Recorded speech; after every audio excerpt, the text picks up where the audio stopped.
Margaret Harris, Maggie to everyone who ever crossed her path, stood behind the counter of her pizzeria in the heart of a sleepy Vermont town. Snow powdered the sidewalk outside like confectioner's sugar, while the warm, yeasty scent of rising dough filled the air. The vintage Coca-Cola clock above the kitchen door ticked past noon. For 34 years, Maggie and her husband Tom had run Harris and Hearth, a family-style pizza place with red-checkered tablecloths and a chalkboard menu that still squeaked when rewritten. Their restaurant had been the site of countless birthday parties, first dates, and post-soccer team feasts. It wasn't fancy, but it was sacred to the people who came back, week after week, for the garlic knots and a taste of belonging. But something had shifted. Over the past few years, Maggie had noticed a quiet, unnerving change. Fewer people said please. Children now dashed between tables like pinballs, shrieking freely, while parents sipped wine unfazed. Worse still were the glowing screens, phones blaring cartoons, tablets playing TikToks at full volume, and music speakers competing with the restaurant's mellow background jazz. Her signs had grown more direct. No speakerphones, no loud media, please use headphones. But enforcing them had turned her from beloved town baker to the mean old pizza lady in some parents' eyes. She hated how that made her feel. The hardest part wasn't the noise or the mess. It was the loss of something intangible, a shared sense of respect. There was a time when children were taught that eating out was a privilege. Now it seemed, to some, like the world needed to bend around their child's every whim. She wiped the counter slowly. The lunch rush was light. Tom was in the back prepping dough.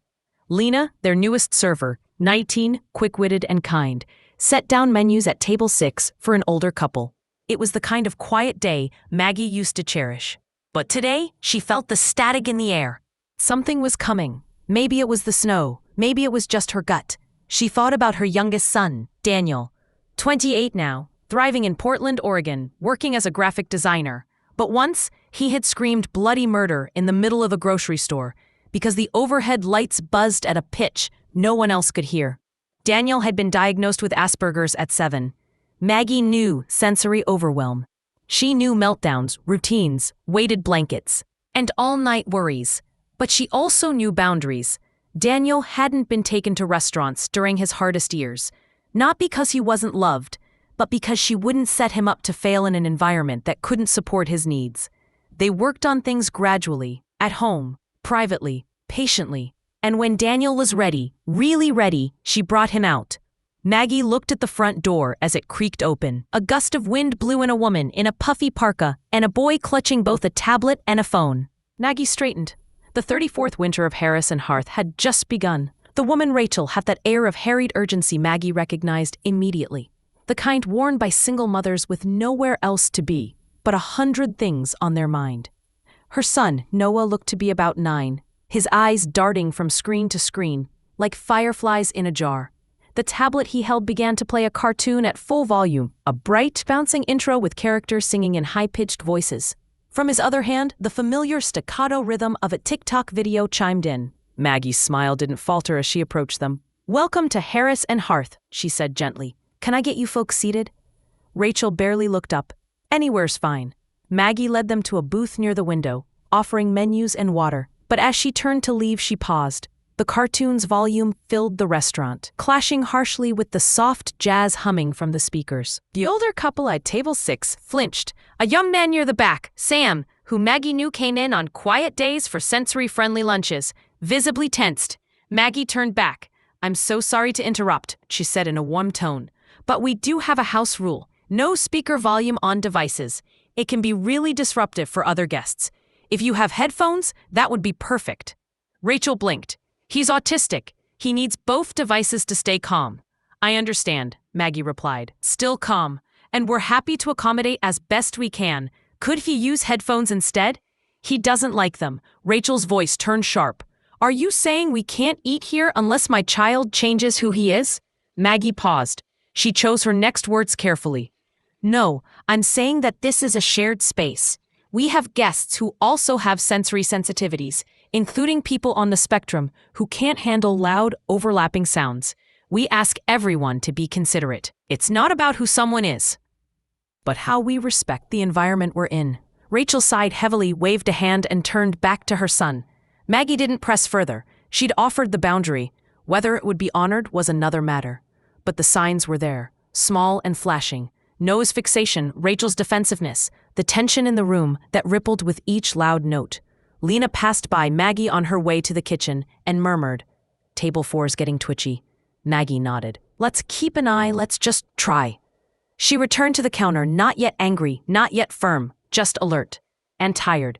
Not of the boy, not of the noise, but of the erosion, of the quiet idea that no one had to adapt anymore, except those trying to hold things together. 10 minutes passed, then 15. The boy's devices continued to emit a cacophony of sounds, cartoon voices clashing with pop songs and the rhythmic scroll of short videos. The soft ambience of the restaurant now felt under siege. The older couple at table 6 had asked to move. Sam, the young man who usually ate with his headphones in and his eyes on a crossword, packed up his things and left early. Maggie walked to the back kitchen where Tom was tossing dough in the air. "Can you take over for a minute?" she asked. "We may have a situation." Tom looked up, brushing flour from his hands. "That kid at table 7? Maggie nodded. When she returned to the dining area, she caught the unmistakable thud of small fists pounding the table. Noah's face was red. His tablet had slid to the floor. Rachel remained seated, scrolling her phone, oblivious. Or perhaps choosing to be. "Noah," Rachel muttered, barely glancing at him. "Stop it." Noah let out a loud, guttural yell and threw himself forward again, banging his hands once more. The sound echoed across the wooden floors. Maggie stepped in. "Rachel," she said gently but firmly, "I'm going to need your help here. He's starting to frighten the other guests." Rachel finally looked up, her eyes narrowing. "He's autistic. This is how he expresses frustration. It's completely normal." "I understand that," Maggie said evenly, "but when his expression disrupts others and causes distress, we have to find a solution that works for everyone." Rachel's face twisted in offense. "You don't get it." At that moment, Noah screamed and jumped out of the booth, darting between tables. He knocked over a chair and slammed into another diner's elbow. A drink spilled. Lena gasped. A man at table 4 stood up and shouted, "Control your kid or I will." The room froze. Rachel stood now, her voice rising. "He has every right to be here. He's neurodivergent. You people have no idea what that means. You're all so ableist." Maggie walked over to the counter, took the family's pizza just out of the oven, and slid it into a to-go box. She returned to Rachel, box in hand. "I'm sorry, but I'm going to have to ask you to leave." "You're welcome to take your food with you." Rachel stood speechless, face flushed.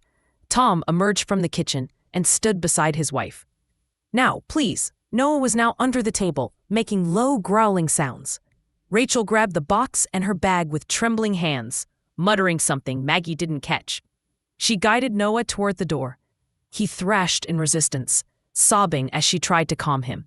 The bell above the door jingled violently as they left. Maggie stood in the silence that followed, the entire room exhaling. She wasn't angry, not at the boy. She was just tired, and deeply, achingly sad. The restaurant remained hushed after Rachel and Noah left, as though the walls themselves needed a moment to absorb the weight of it. The hush wasn't peace. It was the breath between two thoughts, a room measuring its own tolerance. Lena gently picked up the fallen chair. The older couple whispered to each other, but stayed.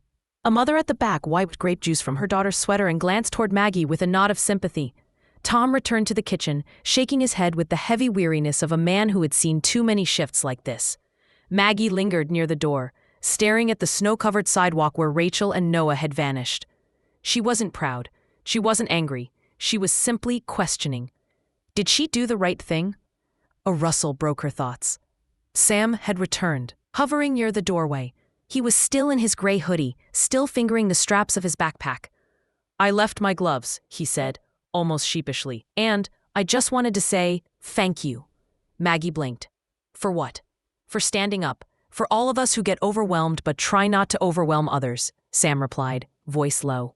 "People think being neurodivergent means we all act the same, but it doesn't. Some of us spend years learning how to be okay out in the world. We still struggle. But we don't make it everyone else's problem." Maggie nodded slowly, her chest tightening. "That means more than you know.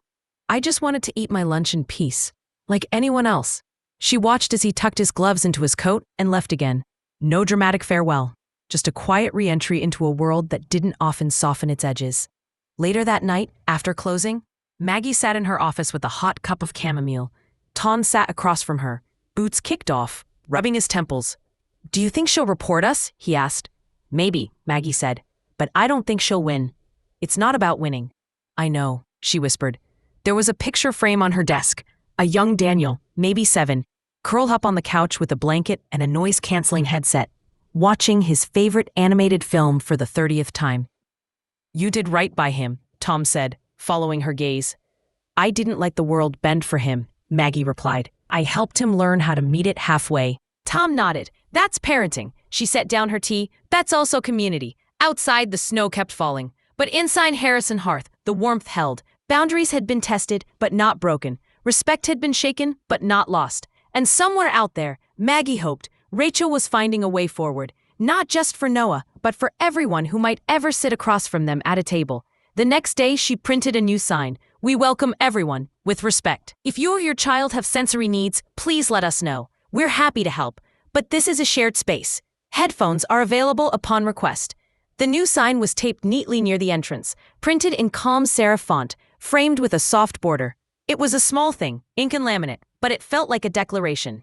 Maggie watched a few customers glance at it as they walked in, and she noticed something unexpected. Not resistance, but relief. A young father nodded appreciatively. A woman with a toddler gave Maggie a quiet thumbs up. 2 days passed without incident. The snow thickened, blanketing the town in silence. Inside Harrison Hearth, the air was warm again. Not just in temperature, but in tone. Something had softened. Then, on a Wednesday afternoon, the bell jingled, and Maggie looked up to see Rachel standing in the doorway. She looked different, not just in clothes or posture, but in presence. Her eyes were less fiery, her movements less defensive. Noah trailed behind her, no tablet, no phone. Just a soft plush fox clutched in one hand. Maggie stepped out from behind the counter. Hi, Rachel said quietly. Hi, Maggie echoed. I wanted to apologize, Rachel said, voice trembling, for what happened, for how I handled it. I was overwhelmed. I still am sometimes. Maggie nodded. Parenting is overwhelming, especially when you're doing it mostly alone. Rachel looked surprised by the empathy. Yeah. She took a deep breath. We've started working with a new therapist. He's great with Noah. Doesn't try to change him, just helps him find tools. Noah's using noise-reducing earbuds now. They're not perfect, but they help. Maggie glanced at the boy. He was sitting on a bench, humming softly, pressing the fox's paw into his cheek rhythmically. He looks calmer, she said. Rachel smiled, but it was watery. He is, and I am too, because I've started accepting that helping him cope is my job, not yours, not the world's. Maggie placed a hand gently on Rachel's arm. I'm really glad you came back. Rachel exhaled shakily, and for the first time, the tension between them dissolved. I brought something, Rachel added, digging into her bag. She handed Maggie a small pack of over-ear headphones with colorful stickers on the sides. For the next kid who might need them, in case they forget theirs. Maggie took them with both hands, touched. That's beautiful, she said. Thank you. Rachel nodded. You were right, you know. Respect isn't just about others understanding us. It's also about how we show up in shared spaces. Maggie looked over at Noah. Would he like a slice? He'd love one. Lena brought over a plate, and they sat at the corner booth. A quiet truce made real by mozzarella and tomato sauce. It wasn't grand. It wasn't dramatic. It was just 2 women, 2 mothers, choosing grace. The pizzeria hummed with conversation and clinking glasses. And for once, Maggie let herself believe that not all bridges had to be built from scratch. Some only needed to be noticed. And crossed, one step at a time. That evening, as the last crumbs of crust were swept from the tables and Lena locked the front door, Maggie lingered in the quiet. The pizzeria always held its breath after closing, like it needed a moment to remember it was just a building again. No voices, no laughter, just chairs stacked, ovens cooling, and the faint scent of oregano still hanging in the air. She made her way to the office, in the back, and opened the bottom drawer of the old metal filing cabinet. Inside was a box labeled Daniel. She hadn't opened it in years. The contents were modest. A few drawings, progress charts from early therapy sessions, laminated flashcards with simple emotions on cartoon faces. There was a schedule board with Velcro pieces still attached. Brush teeth. Put on socks. Quiet time. Her fingers grazed a folded note in Daniel's elementary handwriting. Dear Mom, I don't like the noise, but I like you. Thank you for not making me stay. Tears pricked her eyes. She remembered that night vividly. Daniel had begged to leave a crowded birthday party at a bowling alley. The other kids had teased him when he covered his ears. One of the parents had told her he needed to toughen up. Maggie had taken his hand and walked him to the car without a word. Later, he slipped that note under her bedroom door. She wondered what would have happened if she'd forced him to stay. If she had told him the world wouldn't change, so he needed to adapt, now. If she had ignored the fear in his eyes just to prove a point. Instead, they had gone home and tried again another day. Maggie sat back in her chair and closed her eyes. Not everything could be solved with patience, but almost nothing could be solved without it. She reached for her phone and typed a message to Daniel. "Just thinking about you tonight. Proud of who you are." The reply came quickly. "Love you, Mom. Still hate bowling alleys, though." She laughed quietly. In the stillness, the events of the week settled in her bones. She had drawn a boundary. It had caused a ripple. But it had also sparked growth, not just in Rachel, but in herself. There would be more children, more parents, more moments of tension and tenderness. She couldn't control them all, but she could shape the space they entered, just enough to remind them that kindness had a structure and respect had a rhythm. Maggie stood, turned off the light, and let the door click shut behind her. Tomorrow would come, as it always did, and she would be ready. By Saturday, Harrison Hearth was buzzing again. Snowflakes clung to woolen coats, and boots thudded softly against the old wooden floorboards. The scent of garlic and fresh basil drifted through the air, and a sound of gentle chatter echoed beneath the jazz tunes playing overhead. Maggie stood behind the counter, rolling silverware into napkins, with the rhythm of someone who had done it 1,000 times. But this time, she felt something new, something that had quietly taken root over the course of the week, resolve wrapped in warmth. She looked around the dining room. A family at table 3 had a young girl with curly red hair who quietly colored a menu with the crayons Lena had handed her. Her father leaned in and murmured soft encouragement as she focused on staying seated. At table 5, an elderly couple held hands while sharing a Greek salad. Nearby, a teenager with headphones and a sketchpad sat alone, occasionally smiling when the server refilled his soda without needing to ask. It was a small mosaic of coexistence. Then the door opened again, and in walked someone Maggie didn't expect, Mrs. Delgado. Sharp-eyed, slow-moving, and never without her oversized sunglasses, she was a mainstay of the town's Concerned Citizens Committee. Maggie braced herself, but the older woman walked straight to the counter and said, "I read the article in the paper." Maggie blinked. "Article?" Mrs. Delgado pulled a folded copy of the Vermont Valley Gazette from her bag. On the community page, local pizzeria sparks conversation on inclusion and respect. "I didn't talk to any reporter," Maggie said. "You didn't need to. Someone else did." Mrs. Delgado tapped the article. It was kind, fair, honest. Maggie scanned it. There were quotes from Rachel, from Sam, even from a college student who had once dined there with her autistic brother. They spoke not just of the incident, but of the environment Maggie had created. One with expectations, yes, but also with heart. Mrs. Delgado slid the paper across the counter. "You've built something here. Not just a restaurant, a little society. Keep going." Before Maggie could respond, the door jingled again. A woman came in with a child no older than 6. The boy was wide-eyed and clung to a plush dinosaur. The mother spoke softly to Lena, pointing at the sign by the entrance. Lena smiled and retrieved the donated headphones from beneath the counter. No one stared. No one scoffed. The child smiled. He put the headphones on. He sat. Maggie pressed her hands to the countertop, steadying herself. It wasn't perfection. It was something better. Progress. And for the first time in a long time, she let herself believe that maybe, just maybe, her little red-checkered corner of the world really could be a table set for everyone. Monday morning arrived with sun on snow, and Maggie opened the pizzeria early to prep for a delivery order. It was quiet, the kind of quiet she once craved and now cherished. A soft light filtered through the front windows, touching the counter where a new vase of wildflowers stood. A customer had dropped them off anonymously the day before, with a note that read simply, "Thank you for making space." She put on the coffee and pulled out a fresh sheet of dough, the movements automatic yet grounding. There was something sacred about the repetition. Each action a kind of prayer. Measure, knead, rest, rise. As she worked, her thoughts wandered. To Daniel, to Rachel, to Sam. To the little boy with the dinosaur. to Lena, who'd now taken to making extra crayon bundles during her shift, to the man at table 4 who never said much but now smiled more often.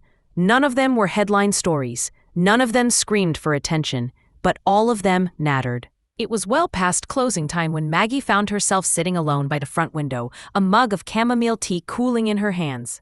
Outside, the snow had turned to slush. The glow of the street lamp cast a golden halo over the salted sidewalk, and the hum of the refrigerator was the only sound in the room. She wasn't tired exactly, just full. Of memory, of meaning, of something she couldn't quite name. The day had been ordinary. Nothing remarkable had happened. A family with 3 young kids came in and managed to make it through lunch without a single meltdown, though there had been close calls, and Maggie had offered a quiet thumbs up to the dad as he guided his son gently through a near tantrum. 2 teens had picked up a to-go order and left a napkin note that read, "Best vibes in town." Earlier, a delivery man had dropped off a new pack of noise-canceling headphones, anonymously. They were higher quality than the first pair, with a little sticker on the packaging, "For the kids who try." That one had nearly undone her. Now she looked around at the booths, the salt and pepper shakers, the mismatched chairs she and Tom had refused to replace because they had personality. The place was worn in, like a favorite sweater, familiar, loved. One day she knew they'd retire. Maybe pass the place on, maybe not. The future didn't feel urgent the way it used to, but it felt present. Like a quiet question always waiting. What are we really leaving behind? Maggie stood up, walked to the counter, and pulled out a new notebook from beneath the register. She opened to the first page and wrote, "Welcome to Harris and Hearth. This isn't just a restaurant. It's a shared space, a breathing room, a patchwork of people trying, failing, learning, and coming back again. We're not perfect here, but we care. Enough to set rules, enough to bend when it matters, enough to listen when someone says, 'I'm not okay.'" If you're reading this, thank you for being part of it. She placed the notebook in a little wooden stand next to the new headphones and the crayons. When Tom emerged from the kitchen, wiping his hands on a dish towel, she didn't say anything. She just pointed. He read it and smiled. Then he turned off the lights, and together they stepped into the night.